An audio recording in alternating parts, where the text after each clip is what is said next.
because he did it different than we did it different than the last time.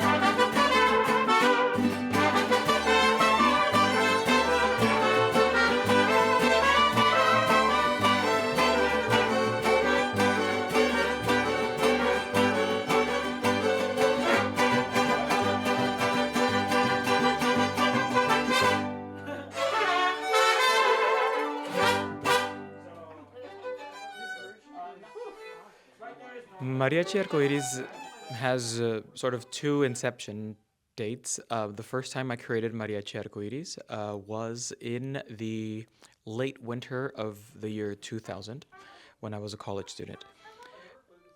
That lasted not even a year. My name is Carlos Samaniego. I am the founder and director of Mariachi Arcoiris de Los Angeles. Our anniversary is on Valentine's Day, so February 14th, 2014 is when I created it for the second time, and so when we celebrate our anniversary, we use the second date as our anniversary. I went to Cal State LA. I studied music. I have a degree in music. I studied classical violin and classical singing, which is opera. And I started Mariachi Arcoiris at that time because I was part of at the time it was called the GALA, Gay and Lesbian Alliance. And so I had just come out of the closet, wanted to be a part of something that was also in that realm. And so I joined the campus organization, and they were planning something called a mock wedding in protest because same-sex weddings or marriages were illegal back then. So this was during like a Pride Week of we did different events for Pride Week on campus that year. One of the events was this mock wedding because Cal State LA is a very Latino-heavy campus. They said, hey, we have funds. And I already played mariachi professionally. So they said, why don't you get some of your musician friends to come and perform for this wedding? We'll pay you. And then I kind of like thought out loud and I regretted it immediately as soon as I said it. I said, well, wouldn't it be great if it was an all gay mariachi? And they all were like, oh, can you do that? I'm like, oh, no, I don't know. I don't know if I know that many people who are out. Well, I did.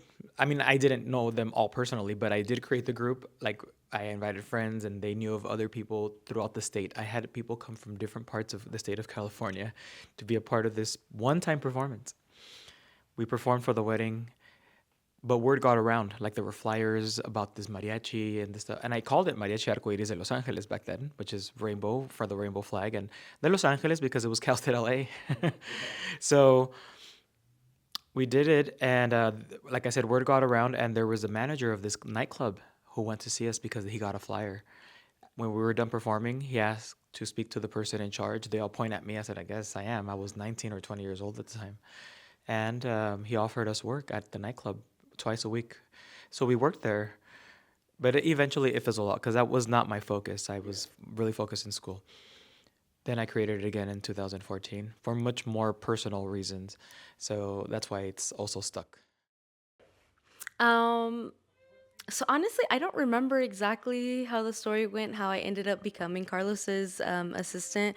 I know that when I first moved here, I was friends with Noel, and I told him, was like, hey, you should go try for Arcoiris. And then, long story short, here we are. And when I moved here, because my mom was with me, we kind of were like being groupies, and we were just kind of following him around during Pride Month. And well, I kept showing up to everything, and Carlos welcomed me into the rehearsal space, and so I was here pretty frequently. And then when the opportunity came up, it just kind of, okay, I'm here all the time. I might as well do a little bit more behind the scenes of it. My name is Ashley Sanchez. What got me into music is, I actually don't really 100% know what got me started into music, but I fell in love with music because my grandparents, they spoke Spanish, and my mom was a generation where she was not allowed to speak Spanish in school.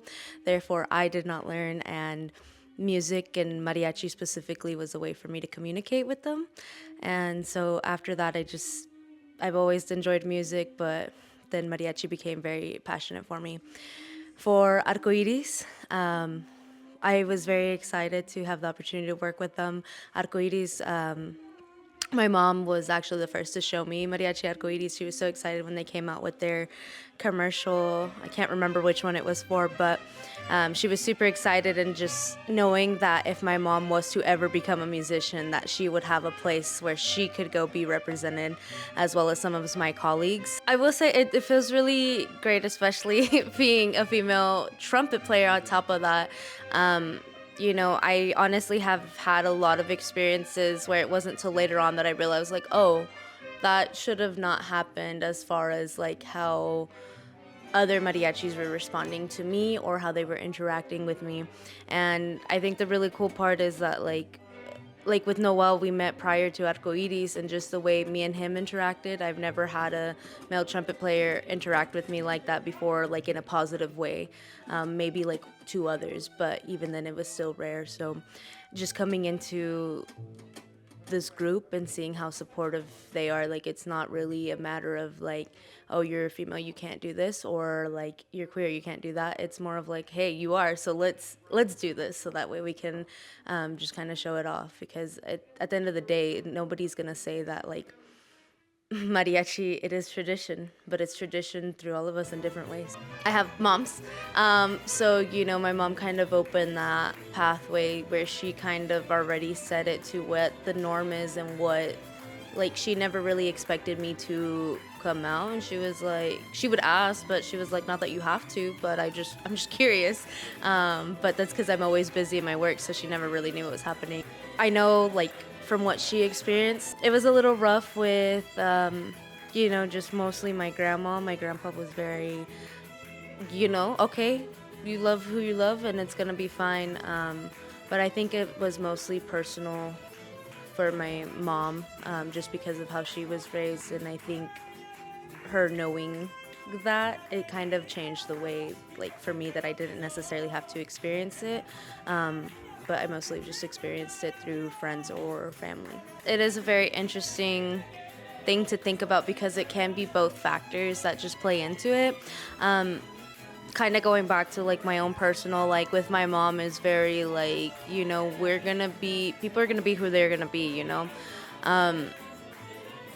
As for my dad's side, he's always very, oh, it's gonna be what you're gonna be, but then he is the type to be like, oh, well, so and so was with whatever. Like, so I can see how to be both, but I feel like sometimes it kind of leaves more into the machismo, not necessarily the religious aspect, because at least for my dad's side, like they aren't very religious. They are to an extent, but I see more the machismo side of it rather than religious beliefs coming out. I was working, like I said, in college already with professional mariachis. And that experience ultimately is what made me create Mariachi Arcoiris. Um, a lot of negative experiences where I was bullied and I was made fun of and I was called names, or I was just so many uncomfortable and difficult situations. But ultimately, um, they accumulated over the years. And the last mariachi that I worked with, like that I was a part of before I created Mariachi Arcoiris, it was a small group, worked at a restaurant, and we were there Friday, Saturday, Sunday, or whatever the case was. And I don't remember what the comment was, but whatever it was, that was the straw that broke the camel's back. Like when that happened, I thought, that's it. Like that's it. I can't. And I figured, since I had already started Mariachi Arcoiris, all those years back, it's been in the back burner. So I knew that I had the capability of doing it again. So I said, I'm going to do it. I need it. And I think that others need it too. I needed a space, a safe space where I could be myself, not have to deal with all that crap, but still play this music. But I knew that if I was going to do it, it was going to be challenging. And I mean, it still is challenging, but the challenges at the beginning are different than the ones that are now. The challenges at the beginning were more like, people are going to talk about us ill. They're going to talk ill about us. And not by people, I mainly mean the mariachi community, the mariachi world, and the Latino community. Um, and so it's there's this huge, contradiction lots of times with our own community in terms of the acceptance and the repression of LGBTQ plus folks. So I knew that we had to be good because that's gonna be our only weapon to defend ourselves. Is like our armor is gonna be our professionalism, because they're gonna talk smack about everything, who we are, what we do, what we represent, whatever, things that are none of their business. But I don't want them to talk smack about how we perform. In fact, I want the fact that we perform well to them up and be like, oh, wait, they're good. So that's always been top for me.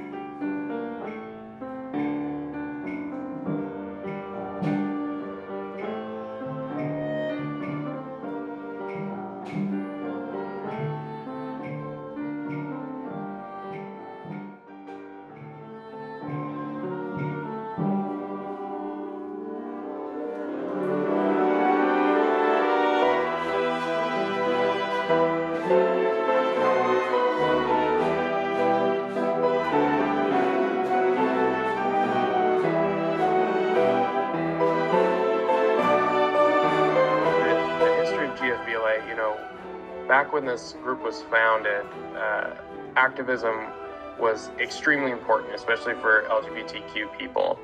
And the anecdote that I absolutely love about GFBLA is where it got its name. Because we get a lot of comments and questions about why we still have gay in our name, the Gay Freedom Band of Los Angeles, because for some people it's kind of outdated, right? It was an umbrella term for a while, but now there's a lot more descriptors and a lot more identities that gay does not technically include. But for GFBLA, the term gay is very important because it was a way for us to actually hide ourselves in plain sight. And the acronym that we used was the Great American Yankee Freedom Band. And so, that sounds, for straight people in the late 70s, very unassuming. Great American Yankee, wow, yeah, I love them.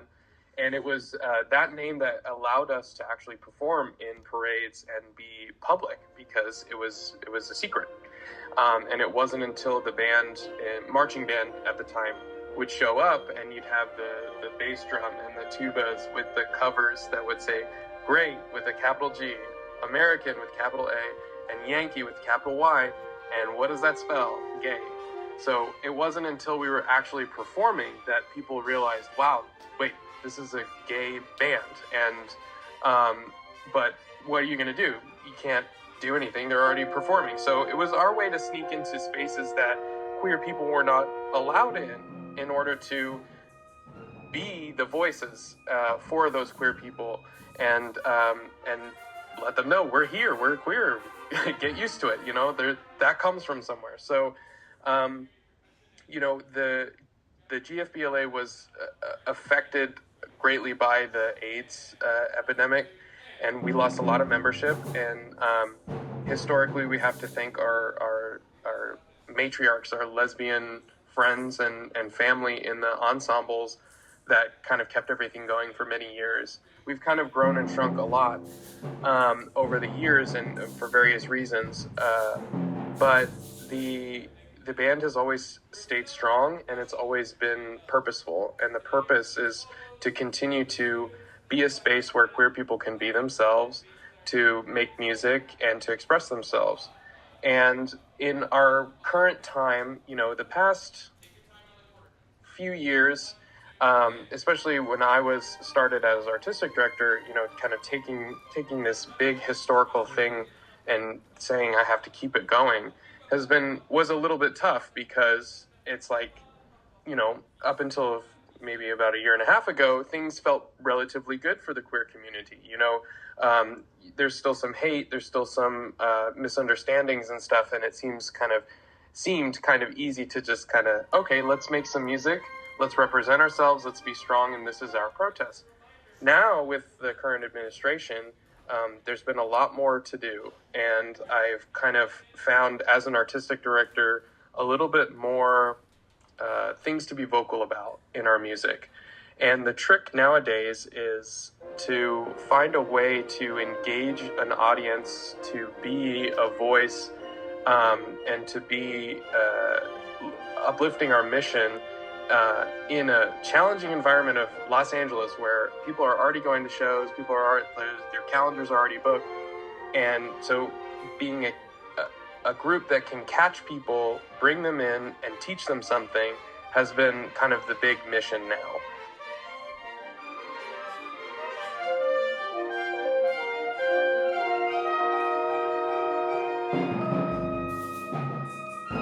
A lot of our concerts are centered around, building community, showing, companionship, showing, that true sense of like brotherhood, kinship, not just within the queer community, within any community within Los Angeles, right?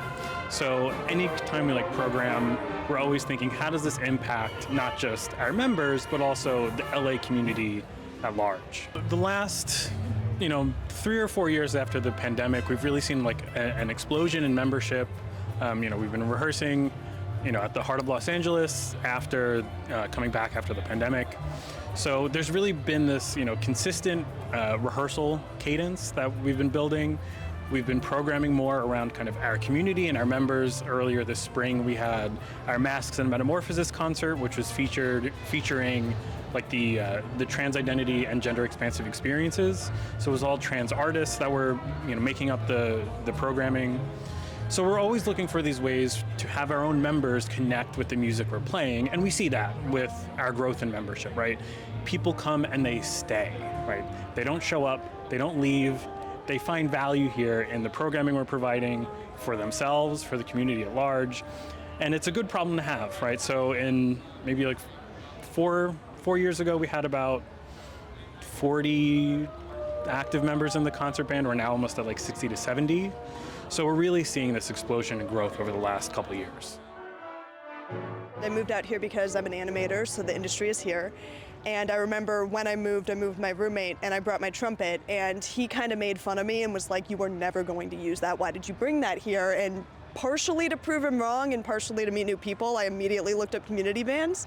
I've been part of the LGBTQ community for a while, so the fact that this was a LGBTQ community band just made me really want to join and meet all these people. And I've been part of this band now for about 4 years almost. Going into our concert with Mariachi Arcoiris was kind of a continuation of our new mission of what is the thing right now that we need to address in this country. Earlier this year, we did a concert that was about trans artists. It was called Masks and Metamorphosis. And I really was inspired by that performance and that concert because it, like I said earlier, kind of gives you a new way to protest, right? To be an artist and to make a stand and to bring in all of these people that are here in LA to be a part of it was also great. So after that concert, it was kind of like, wait, what are we going to do next?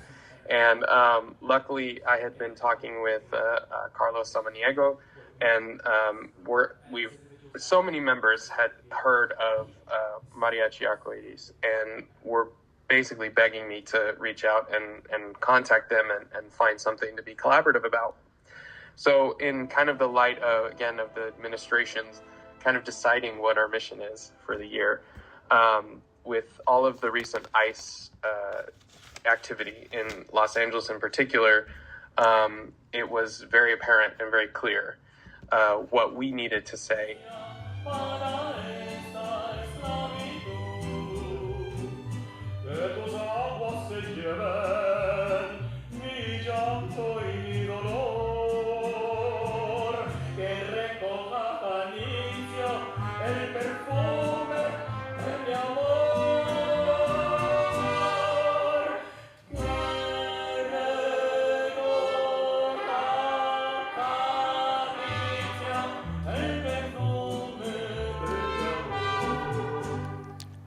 it's a power game. You know, when I worked with these mariachi musicians and I had just come out, the moment I came out, it wasn't like I was like, "Hey, everyone," you know. I wasn't like announcing it to everyone or giving everyone a business card like, "Here, it's Carlos, gay." No, it's if people asked me, I would tell them. I wouldn't hide the fact. And so these people have never worked alongside an openly gay person before in their lives, right? They come from small towns of Mexico, excellent musicians, but they had never worked alongside an openly gay person. They didn't know what to do with me or with themselves. And so some of them were off put, you know, and they were like almost like I had something or whatever. Others opened themselves more to getting to know me and creating a friendship. I will say that women in mariachi have always been extremely accepting, and because they had to go through it too in mariachi. Again, with the machismo, right? They had to work so hard to be seen as professionals. In fact, it's women in mariachi who have been my inspiration also to in creating Mariachi Arcoiris, because they were the first to break that glass ceiling.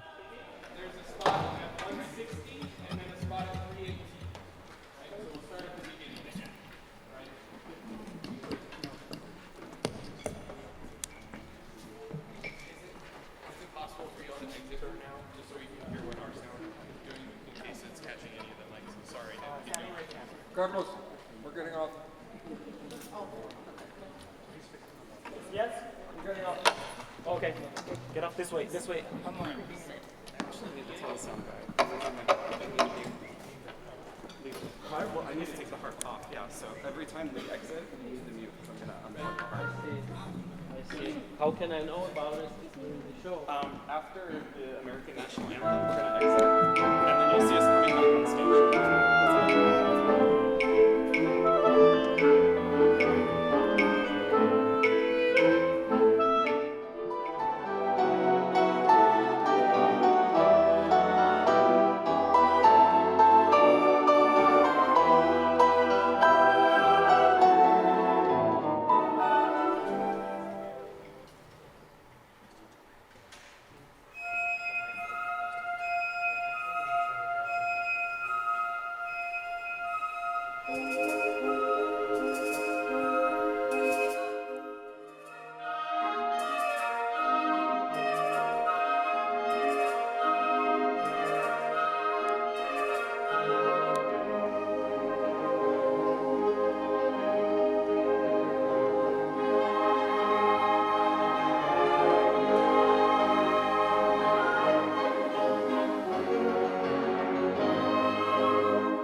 Now we're flipped. Instead of on the easy part, we're rushing on the triplet.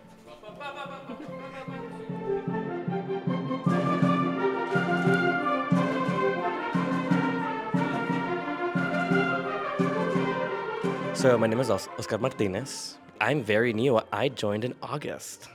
I'm a violinist, and I started playing the violin when I was 9. I come from a musical family. My dad actually is a wonderful singer in the mariachi style. Him and his brother and two of his sisters had a little conjunto when we were kids, and they would spend hours singing in the living room. And so when I asked for the violin, like, my dad didn't think twice about it. My dad was like, he wanted me to play saxophone, but when I was like very adamant about the violin, he brought me a violin and put me on private lessons immediately. I think there was this stigma of like what a manly instrument is, because I remember specifically him telling me like, why don't you pick like a manlier instrument? And I was just like, I don't know what that means. You know, like, I don't get it. Like, because when I saw violinists play in an orchestra, like, there was men and women, so it's not like I specifically only saw women play. So I don't think I really understood that part, because I was like, okay, like, I don't know what makes it manlier. But it was, once I was like, no, I want to play violin, he bought me a violin, and, you know, has always been supportive in that. For the record, my father has never ostracized me for it. But when I first told him when I was 18, around 18, he was like, I don't think you know that for sure. He's like, I think you need to grow up a little bit and experience the world and see if that's truly who you are. Gave me the little Bible spiel of like, God doesn't approve, I love you, but you should probably like think about it. This concert was very stressful for me. While most of the players in the group have now been playing with Mariachi Arcoiris for years, and working on some of the songs specifically for that concert, they have these songs memorized. It's kind of like they can do it in their sleep. And I just started in August. Kind of, there's a lot that I'm absorbing about the group, about the style. I mean, I the bandwidth that I had was kind of reaching its like limit because not only did I have to memorize it, but I had to sing the parts. I had to look forward the entire time, and I'm used to looking at a conductor, and the conductor's behind me, and he's not conducting me. He's conducting a group that's behind him or her, or them. And so I have to look at Carlos and then I have to also hear the band behind me, which is a completely different thing because our sound is projecting this way. They're a wall of sound projecting past us, and we have to make sure we are together. And I had to have the music memorized, and it was the first time I was playing that music memorized ever.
I started learning to love my instrument once I started playing mariachi.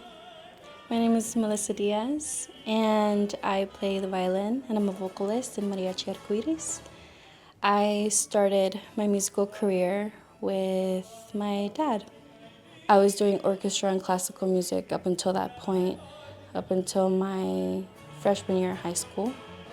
And then from there, everything started with mariachi. I became obsessed. I knew that I had a decent voice, not the best, but I really enjoyed singing over playing violin. And I figured, hey, if I was going to be doing both, it's like a win-win. So from there, I learned to love my violin. And it helped me build my confidence, being able to sing in front of everybody, because I couldn't even face a crowded room. Then in my sophomore year of high school, I saw this group, Mariachi Divas, the Cindy Shea, is an all-female group, professional group, 2-time Grammy Award winning. And at 15 years old, I was like, wow, I want to be in that group one day. And rest assured, 6 months later, I kept practicing, I kept doing what I wanted to be able to get to that point. My mom said, okay, maybe when you're 18.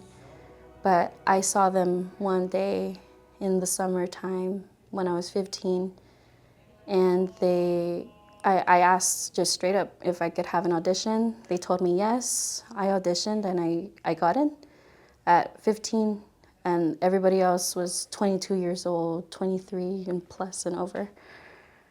And that's where I really developed my love for being able to play this genre of music. I saw how many opportunities I was able to get, all these big places I was playing at. And I unfortunately had a bad experience there after 2.5 years of being there, but it was a learning experience for sure. Being part of Mariachi Arcoiris has been something like I've never experienced before. The support system of just every individual member is so strong. What the group stands for as a whole, that this is a safe space, a safe haven to be who you are, to be away from that stereotypical toxic masculinity, that machismo. It's so safe here. It's something like, for those of us mariachi people who've experienced abuse and traumatic things and not being treated well, it's definitely a breath of fresh air to be part of something so welcoming, so accepting of everybody from every walks of life. Like, not just because we're queer, not just because I'm a woman, not just because I've been through what I've been through. I'm here because I have the capability to be here, the capacity.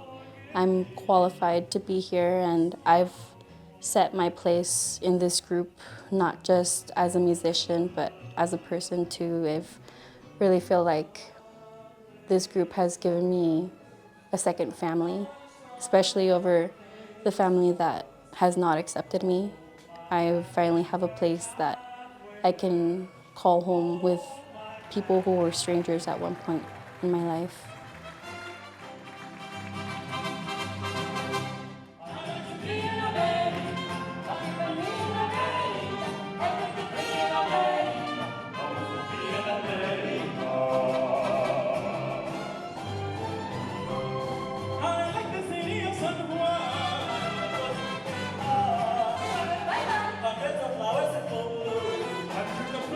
When it's a wider like spectrum of trying to get work outside of the organizations are pro LGBT, like let's say chambas or like work at places like quinceañeras or weddings or birthdays, there is that like pushback, like no, you're LGBT, and I don't associate with that, you know. So in that sense, I feel like we won't or we don't get as much work as say a regular mariachi, a mariachi composed of straight people.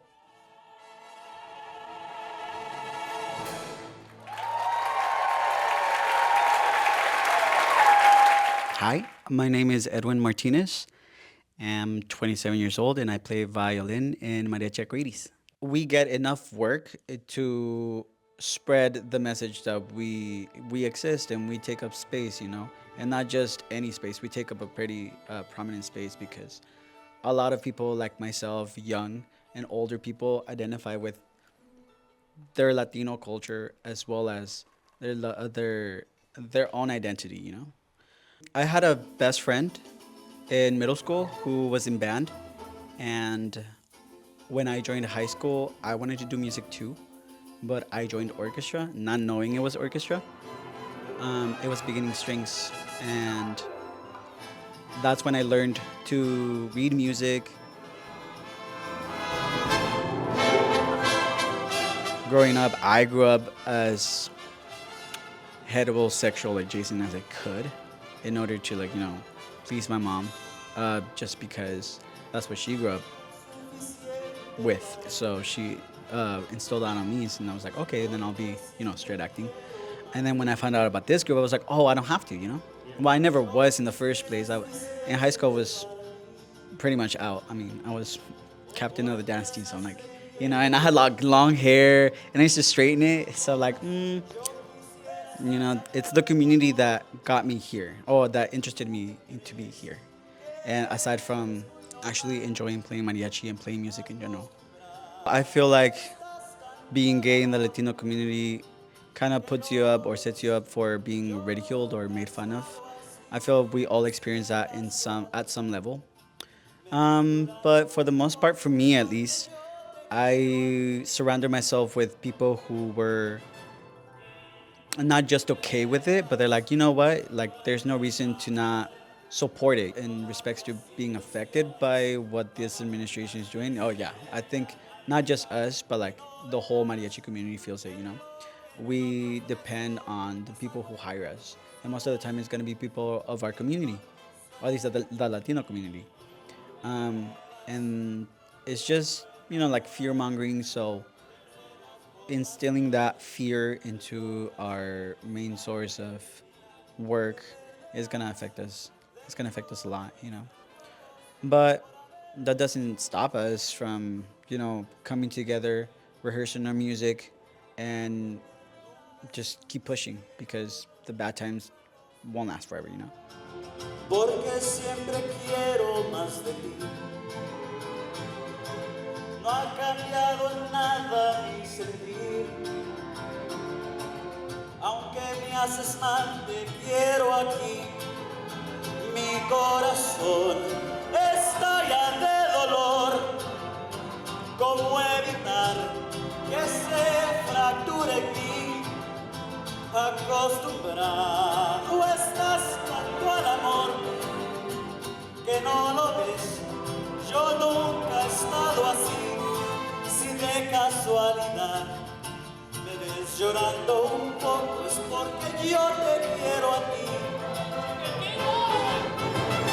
Y tú me vas jugando a enamorar todas las ilusiones vagabundas que se dejan alcanzar.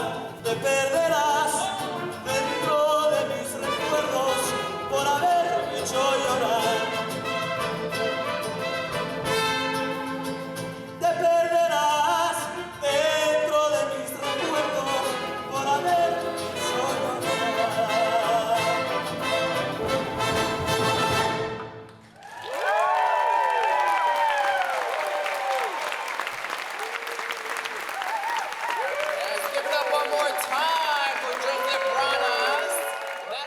Hola everyone, my name is Chichi Navarro. I go by any pronouns or my name Chichi. Gay Freedom Band of Los Angeles was who reached out to me about hosting this event and partnership with Mariachi Arcoiris. I had met previously Joseph, who is part of Gay Freedom Band of Los Angeles at LA Pride actually, and it wasn't until now that we actually got to collaborate. But the moment that I knew that they were going to be performing here as well with Mariachi Arcoiris, it was an automatic yes, right? It has been an opportunity for me to not only support queer and trans folks, but also to support Latina people, right? For me, as somebody who is Mexican American, the child of Mexican immigrants, and who is also transgender expansive myself, it's very important to support my communities.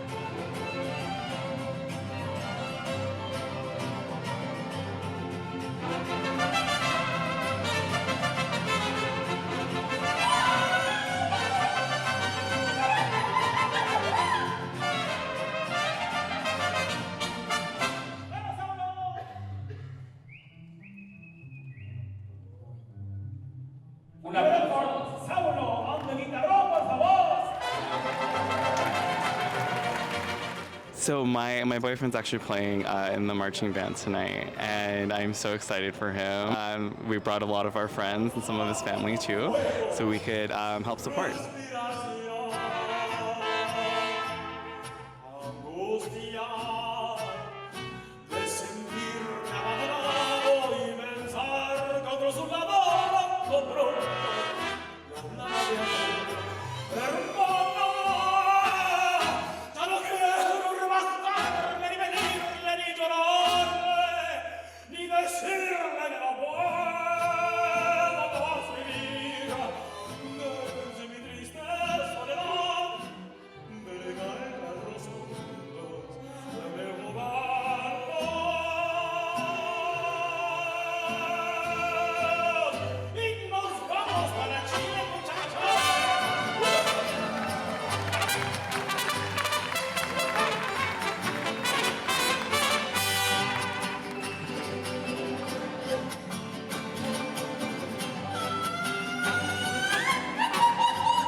it's probably a mix of both things. The thing is that, you know, um, I haven't done in-depth research about what it is that you're asking me, so I can't give you any like definitive factual answers.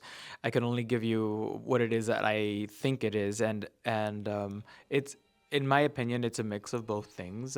Religion definitely, has this patriarchal type of masculine figurehead, right? It's always for it's a pope. The pope is going to be a man. The priests are men. Everyone in charge is a man. And so the way the Bible has been translated and over however many times it has been over the centuries, it focuses on the man having power, and so there's that part of the religion, right? And then of course, we have our ancestors that are from the indigenous ancestors and the Spaniards, right? More the indigenous, but the Spaniards with coming down with the religion, because obviously we didn't have Catholicism or Christianity in the Americas, in implemented everything onto us. And so all of that said, it's created this society and this culture that's very machista, and I've come to terms with the fact that machista translates to, or machismo, it translates to toxic masculinity, and that's frankly what it is.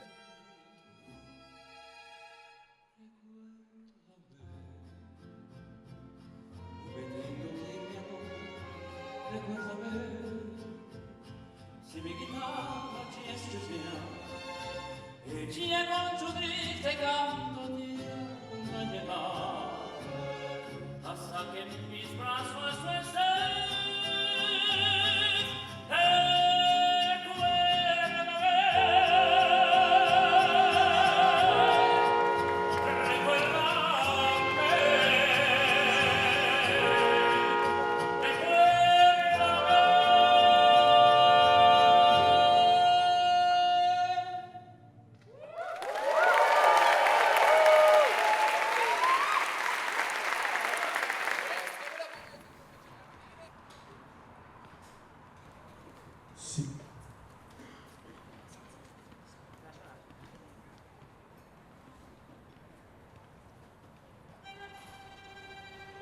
Yes.